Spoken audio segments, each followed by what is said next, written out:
Welcome to the London Free Press podcast. I'm your host, Rachel Gilbert. London is one of the fastest growing cities in Canada, and over the next 25 years, the population of our city is projected to grow to more than 700,000 people, turning us from a medium sized city to a large one. So, with that comes lots of planning for improvements to London's roads, transit system, bike lanes, and sidewalks. Today, I'm talking with London Free Press City Hall reporter Jack Moulton about the city's projections and plans over the next quarter century. Hi, Jack. How are you? Good, Rachel. Busy time at City Hall in the past couple of weeks. Yes, you had budget time going on, and now this big plan has come out. Let's just kind of start by saying this isn't like an overall master plan that city staff have presented, right? But this is just the initial kind of look at everything. But anything could change after today, right? That's right. So, City Hall staff gave a briefing to reporters earlier this week, basically outlining, the sort of broad strokes of what the city wants to do with this master plan over the next 25 years. This has been in the works for 2.5 years. Anyone who's remotely in tune with City Hall or even their local councillors has probably heard about this at least once before. Yep. Councillors have been hyping it up a lot because it's sort of it's the first plan of its kind. At least that's how it was described to me by planning staff, uh, where every mode of transport is melded together. And yeah, Okay. this is basically meant to be a blueprint for how the city builds out. Yes, it's roads, it's transit, rapid transit, sidewalks, bike lanes all over the city for, yeah, the next over 2 decades. Yeah. We talked a lot, in the last decade about bus rapid transit, BRT. Some of that was implemented, but that was really just for the bus system. This plan encompasses everything, all of the things you mentioned. Exactly. And it also stems from those previous bus rapid transit conversations. The plan as we know it now and is under construction now was given the final go-ahead in 2019, at least for the East Link from downtown to Fanshawe College and south to White Oaks Mall and just short of the 401 there. Okay. However, as many people know, the northern and western routes were canceled uh, for numerous reasons. It was a bit of a sting for London and even some of the councillors, even if they voted against it, because that's the fastest growing region of the city, the Northwest. Right. And, snubbing Western University from rapid transit, a significant portion of your transit, whether it's students or staff. Yeah. Um, and so, that came for multiple reasons. The rail crossing on Richmond Row was a big one. Initially, they wanted a tunnel under it. Hmm. Costs ballooned, obviously. Mm-hmm. Mm-hmm. Um, you know, uh, the northern route wanted to go along Richmond Street from, downtown through Richmond Row. The problem is, much of Richmond couldn't be widened either because, look at Richmond Row, or even further past that, you had Broughdale and Bishop Helmut, which are heritage districts, Hmm. which means you can't really, you're severely limited in how much you can, bulldoze the area, to put it simply. And widen, yeah. And so the plan called for BRT lanes to take up a lane of traffic. It would have been one lane each way on Richmond for vehicle traffic. Yeah. Obviously, an uphill political battle there. Not Uh, ideal. not to mention, coming up Richmond, turning left onto University Drive, using Western's own roads, cutting through the campus there to Western Road before keep going north. And Okay. so, um, Western had a bunch of conditions, they wanted the city to uphold in order to agree to this.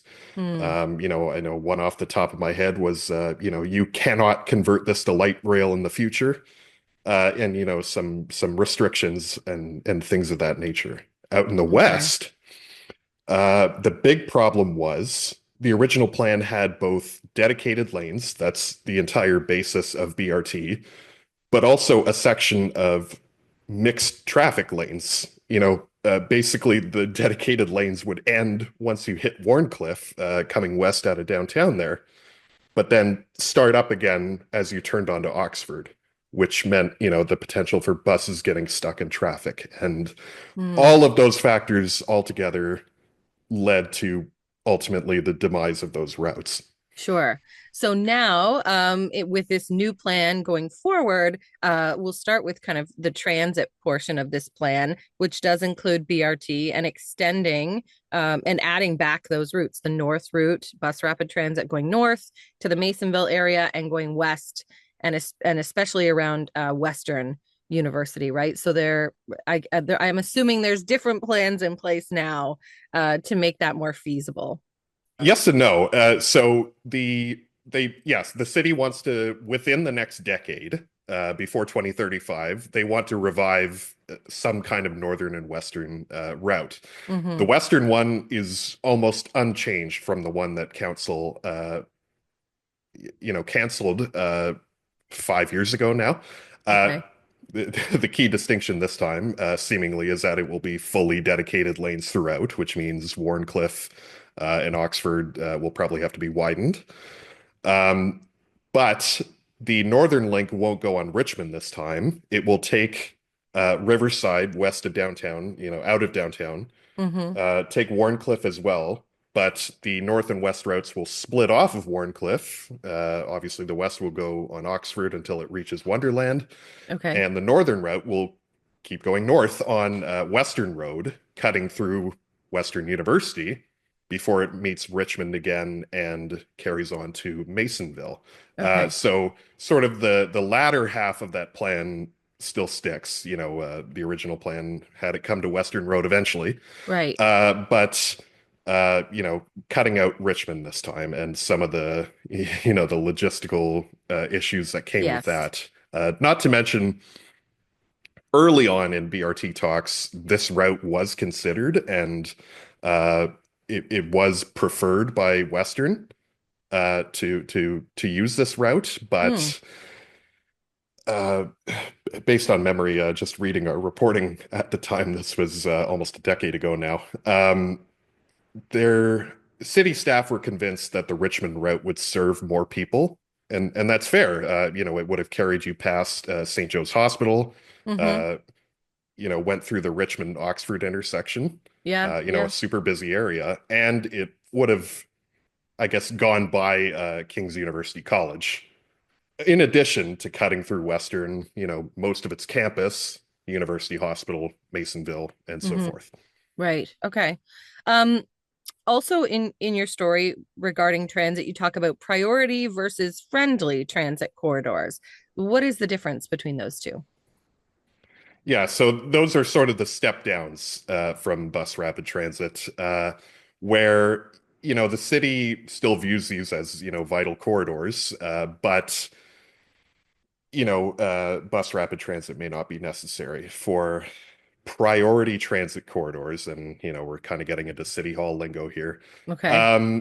They propose things like bus queue jump lanes that um, I don't know if readers might be familiar with the intersections of Sarnia Road and Wonderland. There Mm-hmm. is one there Okay. where buses have a special signal and a special lane to be able to jump ahead of traffic cutting through that intersection. Okay. So sort of improvements of those nature.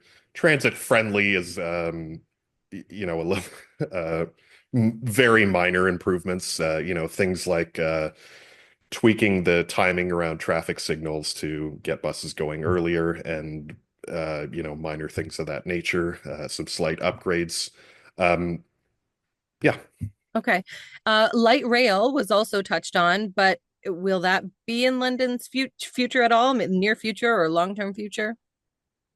Not until 2050. I did Okay. speak with Doug McRae, who's the director of transport with the city, and I mentioned that a decade ago, light rail was eventually in the works, or at least considered, I should say.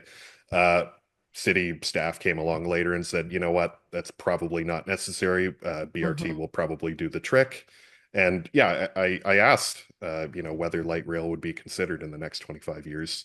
And the transportation director told me that, you know, the amount of people being moved by buses and generally the population density of London doesn't justify it yet, but Okay. that beyond 2050, that could be a conversation, Could be a especially possibility. since, yeah, generally designing, it depends, but a lot of cities like to design these bus rapid transit systems to be easily convertible in the future, if Mm, need be. mm-hmm. And that was sort of hinted at in my discussion with the director. Okay. Another, however, keeping on the rapid transit topic, Yeah. in the long-term future, before 2045, the city does want to add totally new BRT routes, and excuse me, they want to add BRT lanes to Wonderland from Fanshawe Park Road all the way down to Southdale, which Okay. has sort of ignited speculation about the famous topic of widening Wonderland Road. Uh, Mm-hmm. City Council considered it a few years ago, but due to the significant cost involved, they decided not to go ahead with that. Mm-hmm. Remains Well, to it be has seen been if this widened is in some spots. It's been widened, which is nice and right. needed. Absolutely. I guess I should specify widened it from 4 lanes to 6 lanes in some of the Oh, I busiest see. spots. Okay. But you know, council decided that was ultimately a little too expensive. City staff didn't really agree with it either, but Mm-hmm. this could potentially be on the table again before 2045. Not Okay. to mention another route that the city wants to see in that same 2-decade time frame, ideally, is uh, BRT running almost busiest, the entire busiest length of Oxford from Wonderland all the way to Highbury, which would Mm. connect, the West Link BRT and the East Link when it comes up Highbury to Oxford to come into Fanshawe College there. Mm-hmm. So these are much longer term goals than, the connections to Western and Masonville and Oxford Wonderland. Sure. But, the city sees this as valuable in the future. Absolutely. Integrating some of that now and having that option for the future is a good idea. Um, but all this kind of does depend on getting some money from Queen's Park. London's not going to pay for all of this on our own, right? None of this will really happen without the help of the province or the feds. That's how the original BRT got off the ground in the first place with, uh, you know, decently significant contributions from them. Right. And that's partly because, BRT, I've heard it jokingly described as a infrastructure project masking as a transit project. And that's because, and, readers have probably seen our stories talking about the cost of BRT. That's why it's so significant. It's not only the road widening, the painting, the stations, all of those things. In the process of doing this, when they're digging up these roads, City Hall is replacing all the water, sewer, cables, things of those nature that Mm, are due for replacement. Some are quite old, just so they don't have to tear these roads up again. They're taking advantage of the construction to do some of that work, but that inflates the cost a lot. So, absolutely. as much as the city wants this, they're going to need some help on it, and the Yeah. mayor reaffirmed that. Yeah. Okay, let's talk about the roads now. I mean, obviously this is road widening and some construction obviously will be necessary for the BRT and the transit. So a lot of this plan, the master plan includes just expanding the city outwards. We know that we're just going to get bigger and bigger. We need new roads. We need bigger roads. So where are some of the hot spots that they've identified already? A good amount of this work is taking place on like the periphery of the city, specifically in the north, in the west, in the south ends. And yeah, aside from transit, the city recognizes that a good amount of Londoners are still going to drive. They're operating under the assumption that 50% of trips taken in London will still be by car, whether it's car sharing or driving themselves. Mm, And this plan also does tackle that. Now, some of these projects people might have heard of if they're in tune with City Hall or even their local councillors who have been advocating for some of these kinds of changes.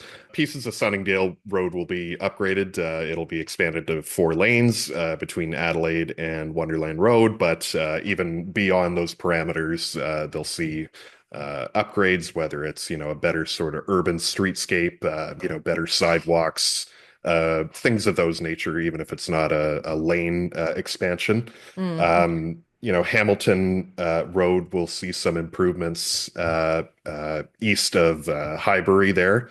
Mm. Not to mention, people might have heard the that sort of awkward intersection with Gore Road will get a roundabout.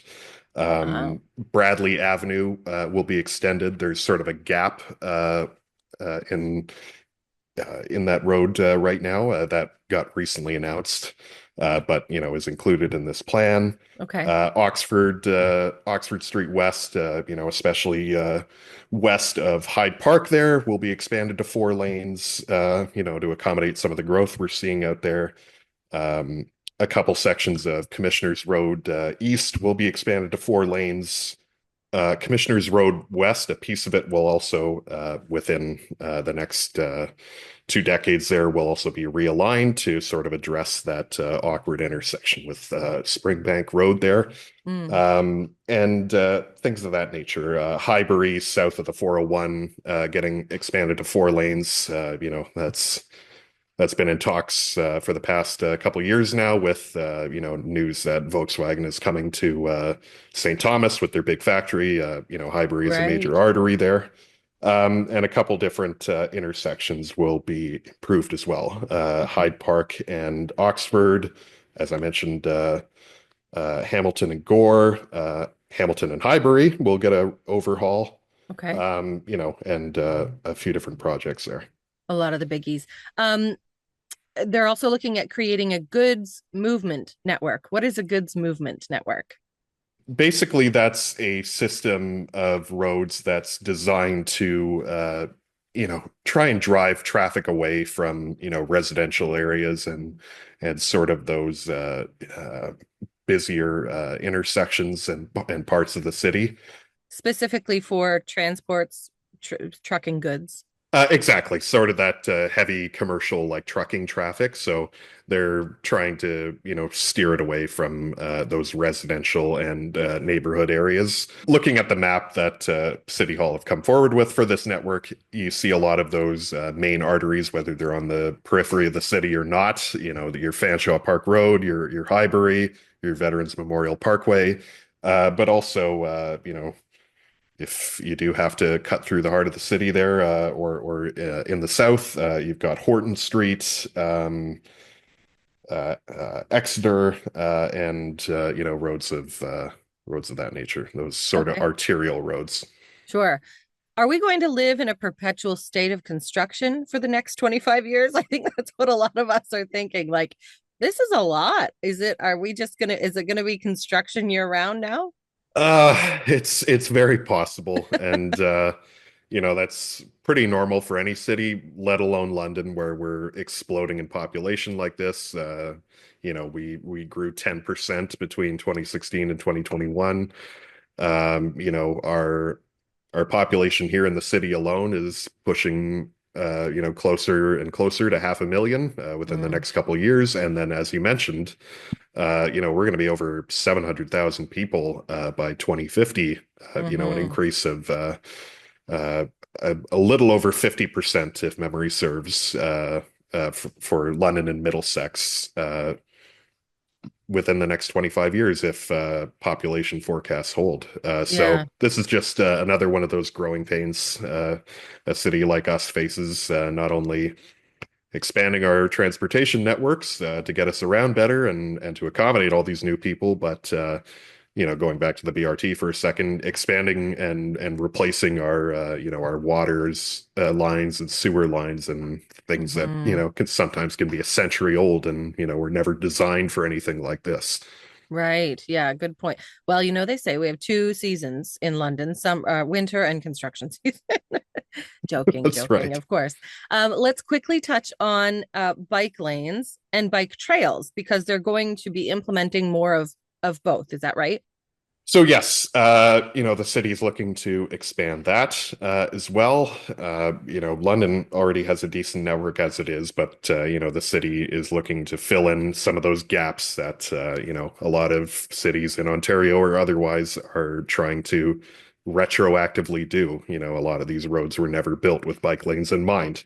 And a lot of these projects go hand in hand with each other. Like, if you're going to tear up a road to expand it or sort of better enhance it. That's a great opportunity to put in, sidewalks if they weren't already there, better ones if they were, and things like bike lanes. Mm-hmm. So a couple of the big ones, there's Bathurst Street downtown, Hamilton Road. Mm-hmm. A good portion of that, including west of Highbury there, the sort of busiest section of it and that sort of main BIA corridor. Okay. Remains to be seen how that'll be done. This is the caveat here. A lot of, these are just maps and projects the city wants to do. They haven't, at least yet, they haven't yet come with a lot of specifics on what exactly these projects will look like. Let's say in the case of bike lanes on Hamilton Road, will that take away a lane of traffic? We don't know.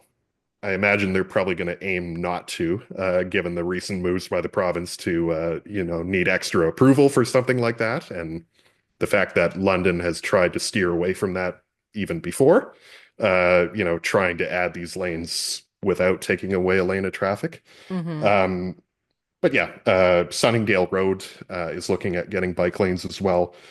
Huron Street, pieces of Commissioners Road. Um, Sarnia and Western Road, where some of those transit improvements are being done. Right. Um, Okay. Pieces of Wellington as well. Okay. So council has council hasn't discussed any of this yet. So what is the and there is time for public input. They have public input meetings coming up. So if you have any thoughts on some of this, because as you said, they still have to nail down specifics and decide maybe they do some and maybe they don't do, or maybe they do something bigger or something smaller. Anything could change, right? So public meetings are coming up, and when are those happening? So there's four of them so far, and those will take place all through, sort of the beginning to middle of January. January 8th at the South London Community Centre, the 9th at East Lyons in the East End there, January 15th, North Bray Public School, and January 16th, the Cherry Hill Village Mall. Okay. Um, so those are the sessions you can go in person to talk with city staff and potentially some of your city councilors about your thoughts on this. There's also you can also weigh in online. The city has published sort of digital versions of these maps where you can look at them.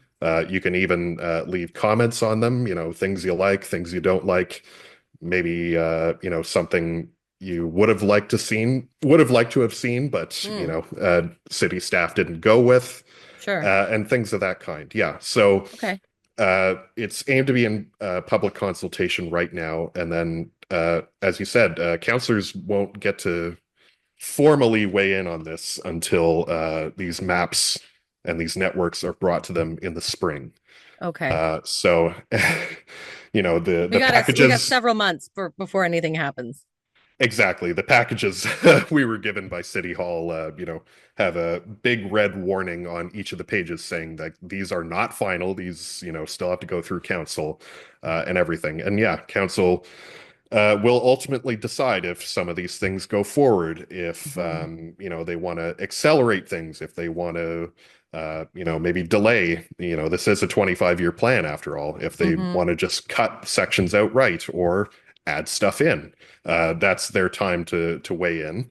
Those networks will come to council in the spring, and then the full-fledged plan will come to council, excuse me, in the early summer. Even Okay. then, when council, gives its thumbs up or seal of approval in the summer, there's still whether it's this council and some of the politicians on it or future ones are still going to weigh in on this pretty regularly as these projects individually come up. Mm, That's still a piece of this. These are individual projects. They're just kind of lumped together in a handy fashion to paint a bigger picture of the city going forward.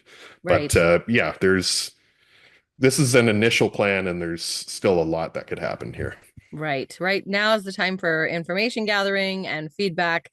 And if you'd like to weigh in, you can check out Jack's stories at lfpress.com. He's got all the dates there for public info sessions. If you want to check out the city's website, he's got all the information there. And I'm sure we'll hear a lot more about this from you, Jack, in the coming months. Thank you very much for joining me today. Thank you, Rachel.